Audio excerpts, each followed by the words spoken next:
இன்றைய பதிவுல துலாம் ராசி அன்பர்களுக்கான மே மாத ராசி பலன்களை தான் பார்க்க போறோம். இந்த மே மாதத்துல கிரக நிலைகளின் சஞ்சாரத்தை பார்க்கும் போது உங்களுக்கு இந்த மாதத்துல என்ன மாதிரியான பலன்கள் கிடைக்குங்கிறத தெளிவாகவும் விரிவாகவும் இந்த பதிவுல நாம பார்க்க போறோம். கொஞ்சம் கூட வீடியோவை ஸ்கிப் பண்ணாம முழுமையா பார்க்க முயற்சி செய்யுங்க. வாங்க வீடியோக்குள்ள போலாம். துலாம் ராசியை பொறுத்த வரைக்கும் சித்திரை 3-4 பாதங்கள், சுவாதி 1-2-3-4 பாதங்கள், விசாகம் 1-2-3 பாதத்தை உள்ளடக்கியது துலாம் ராசி. துலாம் ராசிக்கு அதிபதி சுக்கிர பகவான். வீடியோல சொல்லக்கூடிய பலன்கள் ஆண் பெண் இருபாலருக்கும் பொருந்தக்கூடிய பலன்கள். துலாம் ராசி அன்பர்களுக்கு இந்த மாத தொடக்கத்துல உங்க ராசி அதிபதியான சுக்கிர பகவான் களத்திரஸ்தானமான 7ஆம் பாவகத்துல உங்க லாபாதிபதியான சூரியனோட இணைந்து தன்னுடைய சமசப்தம பார்வையா உங்க ராசியையே பாக்குறது விசேஷம். அதுவும் உச்ச சூரியனோட சேர்க்கை பெற்று சஞ்சாரம் செய்யும் காரணத்தினால அரசு வகையில அனுகூலங்கள் உண்டாகும். அரசு சார்ந்த துறைகள்ல இருக்கக்கூடிய துலாம் ராசி அன்பர்களுக்கு இந்த காலகட்டத்துல முன்னேற்றம், பதவி உயர்வு இதெல்லாம் சிறப்பாவே இருக்கும். உங்க தனக்குடும்ப வாக்குஸ்தானமான 2ஆம் பாவகத்தை குரு பகவான் அஷ்டமஸ்தானத்துல வந்து தன்னுடைய சமசப்தமா பார்வையா பாக்குறார்.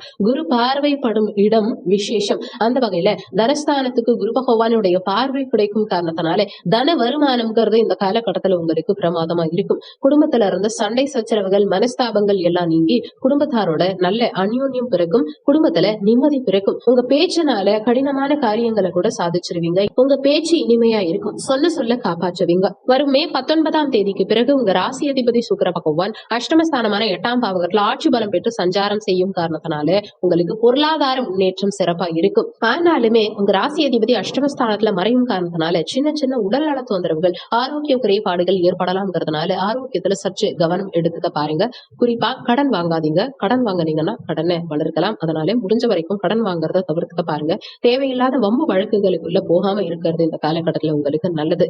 தனகாரகனான குரு பகவான் அஷ்டமஸ்தானத்துல மறைஞ்சிருந்தாலுமே குரு பகவானுடைய பார்வை அந்த தனஸ்தானத்தின் மீதே பதியுது. தனகாரகன் தனஸ்தானத்தையே பாக்குறார். அப்ப தன வருமானம்ங்கிறது இந்த காலகட்டத்துல உங்களுக்கு சிறப்பா தான் இருக்கும். ஏதாவது ஒரு வழியில உங்க கையில பணம் இருந்துகிட்டு தான் இருக்கும். பணம் ஏதாவது ஒரு வழியில உங்களுக்கு வரதான் செய்யும். முயற்சி ஸ்தானமான 3ஆம் பாவகத்து அதிபதி குரு பகவான் அஷ்டமஸ்தானத்துல மறைஞ்சிருக்கும் காரணத்தினால எடுக்கும் முயற்சிகளில் சிறு சிறு தடங்கல்கள் உண்டாகலாம்.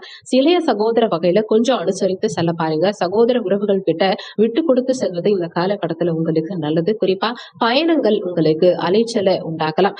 வெளியூர், வெளிநாடு, வெளி மாநிலம் செல்லக்கூடிய அமைப்புகள் இந்த காலகட்டத்துல உங்களுக்கு சிறப்பாவே உண்டு. வெளிநாடு செல்ல முயற்சி செய்யறவங்க தாராளமா இந்த காலகட்டத்துல முயற்சி செய்யலாம். கலை சார்ந்த துறைகள்ல இருக்கவங்க, எழுத்து சார்ந்த துறைகள்ல இருக்கவங்க, பயணம் சார்ந்த துறைகள்ல இருக்கவங்களுக்கெல்லாம் இந்த காலகட்டத்துல சற்று நிதானம் தேவைப்படும். குறிப்பா ஜாமீன் கையெழுத்து, பத்திரப்பதிவு இது சார்ந்த பாவகம் இந்த 3ஆம் பாவகம். அப்போ இந்த 3ஆம் இடத்து அதிபதி 8ல மறையும் காரணத்தினால யாருக்கும் ஜாமீன் கையெழுத்து போடாதீங்க. அவசரப்பட்டு யாருக்கும் வாக்கு கொடுக்காதீங்க. யாருக்கும் முன்னின்று பணம் வாங்கி கொடுக்காதீங்க. மத்தவங்களுக்கு நீங்க ஜாமீன் போய் நின்னீங்கன்னா உங்களுக்கு தொந்தரவுகள் வரலாம்ங்கிறத மனசுல வச்சுக்கோங்க. ஒரு சிலருக்கு பத்திரப்பதிவு சார்ந்த விஷயங்கள்ல சில தடங்கல்கள், பிரச்சனைகள் வரலாம்ங்கிறதுனால பத்திரப்பதிவு செய்யும் போது ஒரு முறைக்கு இருமுறை நல்லா செக் பண்ணிக்கிறது உங்களுக்கு நல்லது. குறிப்பா டாக்குமெண்ட் சார்ந்த விஷயங்கள்ல நிதானம் தேவைப்படும். தகவல் தொடர்பு சார்ந்த துறைகள்ல இருக்கவங்க, கம்யூனிகேஷன் சார்ந்த துறைகள்ல இருக்கவங்க எல்லாம் ரொம்ப கவனமா இருந்துக்கணுங்கிறத மனசுல வச்சுக்கோங்க. சுகஸ்தானமான 4ஆம் பாவகத்தை குரு பகவான் பார்க்கும் காரணத்தினால சுகபோகங்களை பெருக்கக்கூடிய அமைப்புகள் உண்டாகும். கடந்த காலகட்டங்கள்ல ஒரு இடம் விற்க முடியல, ஒரு இடம் வாங்க முடியல, வீடு கட்ட முடியல, சொந்த வீடு கனவாவே இருக்கு. தாய் வர்க்கம் சார்ந்தவர்களோட சண்டை சச்சரவுகள், மனஸ்தாபங்கள், கருத்து வேறுபாடுகள் இருக்கு. தாய்கிட்ட இருந்து பிரிஞ்சு இருக்கீங்க, இல்ல தாய்க்கு உடல்நல தொந்தரவுகள் அதிகமா இருக்குங்கிறவங்களுக்கெல்லாம் கூட இந்த பிரச்சனைகள் இனி வரும் காலகட்டத்துல நீங்க போது. குரு பகவானுடைய பாக்கிய பார்வை உங்க சுகஸ்தானத்தின் மீது பதியும் காரணத்தினால அசையும் அசையா சொத்து சேர்க்கை இந்த காலகட்டத்துல உங்களுக்கு சிறப்பா இருக்கும். வீடு வாங்குறதுக்கு உண்டான அமைப்புகள், வீடு கட்டுறதுக்கு உண்டான அமைப்புகள், இடம் வாங்குற அமைப்பு, தாயோட இருந்த கருத்து வேறுபாடுகள் நீங்கி மீண்டும் ஒன்றிணையக்கூடிய அமைப்பு, தாய்க்கு கடந்த காலகட்டங்கள்ல இருந்த உடல்நல தொந்தரவுகள் எல்லாமே இப்போ சரியாகும். உபஜயஸ்தானமான 6ஆம் பாவகத்துல ராகு பகவான் சஞ்சாரம் செய்யும் காரணத்தினால கடன் கேட்டா உங்களுக்கு கடன் கிடைக்கும். வேலை ஸ்தானமான அந்த 6ஆம் இடத்து அதிபதி 8ல மறைஞ்சிருக்கும் காரணத்தினால அஷ்டமஸ்தானத்துல சஞ்சாரம் செய்யும் காரணத்தினால வேலை சார்ந்த விஷயங்கள்ல அலைச்சல்கள் சற்று அதிகரிக்கலாம். வேலைக்காக வெளியூர், வெளி மாநிலம், வெளிநாடு செல்லக்கூடிய அமைப்புகளை கொடுக்கும். புதுசா வேலை தேடக்கூடிய துலாம் ராசி அன்பர்களுக்கும் வெளிநாட்டில், வெளி மாநிலத்துல, வெளியூர்ல வேலை கிடைக்கும். ஒரு சிலருக்கு நீண்ட காலமா வெளிநாடு போகணுங்கிறதுக்காக விசா அப்ளை பண்ணி காத்துக்கிட்டு இருக்கவங்களுக்கெல்லாம் இந்த காலகட்டத்துல விசா கிடைக்கும். ஒரு சிலர் கல்விக்காக வெளிநாடு சென்று தங்கி படிக்கக்கூடிய அமைப்பு, ஹாஸ்டல்ல தங்கி படிக்கக்கூடிய அமைப்பு இதெல்லாம் பிடிக்கும். ஆனா 6ஆம் அதிபதி 8ஆம் இடத்துல இருக்கிறதுனால எதிர்பாராத அதிர்ஷ்டங்கள், ஏன்னா சுக்கிரனுடைய வீட்டுல குரு பகவான் சஞ்சாரம் செய்கிறார். அப்போ எதிர்பாராத திடீர் அதிர்ஷ்டம், எதிர்பாராத திடீர் யோகம், பணவரவு இதெல்லாம உங்களுக்கு இருக்கத்தான் செய்யும். இன்னொன்னு 6ஆம் இடத்துல உங்க விரையாதிபதியான புதன் பகவான் சஞ்சாரம் செய்யும் காரணத்தினால மகிழ்ச்சியா இருப்பீங்க. செழிப்பான வாழ்க்கை அமையும். சகல வசதிகளும் நிறைந்திருக்கும். ஆரோக்கிய குறைபாடுகள் இல்லாம சிறப்பா வாழக்கூடிய அமைப்புகளை கொடுக்கும். எதிரிகளை வெல்லக்கூடிய அமைப்புகளை கொடுக்கும். கடனை எப்படி அடைக்கலாங்கிற ஸ்ட்ராட்டஜி பிளான் வகுத்து கடனை அடைக்கிறதுக்கு உண்டான அமைப்புகள் இந்த காலகட்டத்துல உங்களுக்கு சாதகமாவே உண்டு. குரு பகவான் இந்த காலகட்டத்துல உங்களுக்கு அஷ்டமஸ்தானத்துல மறைஞ்சிருந்தாலுமே குடும்பஸ்தானத்துக்கு குரு பகவானுடைய பார்வை பதியும் காரணத்தினால திருமண பாக்கியம்ங்கிறது இந்த காலகட்டத்துல உங்களுக்கு சாதகமா இருக்கும். குடும்பத்துல புதிய உறுப்பினர்களை இணைக்கக்கூடிய அமைப்புகளை கொடுக்கும். குடும்பத்துல சுபகாரியங்கள் செய்யக்கூடிய அமைப்புகளை கொடுக்கும். அதே மாதிரி உங்க சுய ஜாதகத்திலுமே நல்ல தசாபுத்தி நடந்தா, திருமணத்துக்கான அமைப்பு இருந்தா தாராளமா திருமண பாக்கியம்ங்கிறது உங்களுக்கு கைகூடி வரும். 10ஆம் இடம்ங்கிறது தொழில் ஸ்தானம், 6ஆம் இடம்ங்கிறது வேலை ஸ்தானம். அப்போ 10ஆம் இடத்து அதிபதி புதன் பகவான் 6ஆம் இடத்துல இருக்கும் காரணத்தினால நல்ல வேலை உங்களுக்கு நிச்சயம் கிடைக்கும்.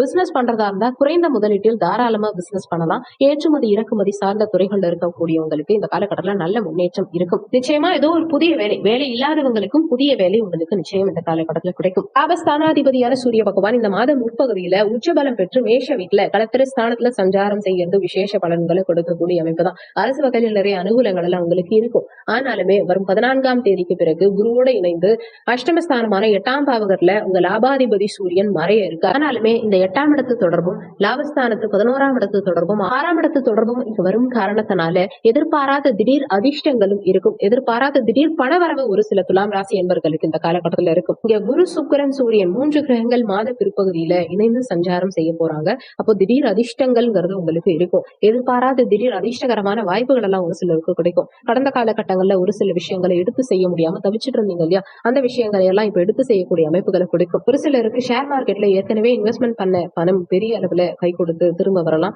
ஒரு சிலருக்கு ஏதாவது இன்சூரன்ஸ் போட்டிருக்கலாம், அதெல்லாம் திரும்ப மீண்டும் வரதுக்கு உண்டான அமைப்பு. ஒரு சிலர் எங்கேயாவது பணம் கொடுத்து வச்சிருக்கலாம், அது லாக் ஆகி திரும்ப வராம இருந்ததுன்னா கூட எதிர்பாராம திடீர்னு அந்த பணம் தேடி வரக்கூடிய அமைப்புகளை எல்லாம் கொடுக்கும். விரைமோட்ச ஸ்தானமான 12ஆம் பாவகத்தை குரு பகவான் தன்னுடைய பஞ்சம பார்வையா பார்க்கும் காரணத்தினால இந்த காலகட்டத்துல நிறைய துலாம் ராசி என்பவர்களுக்கு வெளிநாடு செல்லக்கூடிய யோகம் கருது சிறப்பா இருக்கும். வெளிநாட்டு ஒப்பந்தங்கள், புதிய ஒப்பந்தங்கள் எல்லாம் ஒரு சிலருக்கு இந்த காலகட்டத்துல கிடைக்கும். இதுவரைக்கும் கடந்த காலகட்டங்கள்ல எங்கெல்லாம் நீங்க போகணும்னு ஆசைப்பட்டு போக முடியாம இருந்ததோ அந்த இடங்களுக்கெல்லாம் சென்று வரக்கூடிய அமைப்பு, நிறைய பயணங்கள் மேற்கொள்ளக்கூடிய அமைப்புகளை கொடுக்கும். பயணங்களால அனுகூலங்கள் உண்டாகும். கடந்த காலகட்டங்கள்ல உங்களுக்கு கெட்ட தூக்கம் எல்லாம் மீண்டும் வரும். தூக்கம் கெட்டது இல்லையா, சரியா தூங்காம தவிச்சிங்க இல்லையா, அந்த தூக்கம் சார்ந்த பிரச்சனைகள் இந்த காலகட்டத்துல உங்களுக்கு தீரப்போகுது. இஷ்ட தெய்வ வழிபாடு செய்யறது, குலதெய்வ வழிபாடு செய்யறது, அதுக்குண்டான அமைப்புகள் இந்த காலகட்டத்துல உங்களுக்கு கொடுக்கும். ஆனாலுமே வரும் மே 14ஆம் தேதிக்கு பிறகு சூரியன் அஷ்டமஸ்தானத்துல மறையும் காரணத்தினால தந்தையுடைய உடல்நலம் சார்ந்த விஷயத்துல மாத பிற்பகுதியில கூடுதல் அக்கறை எடுத்துக்கிறது இந்த காலகட்டத்துல உங்களுக்கு நல்லது.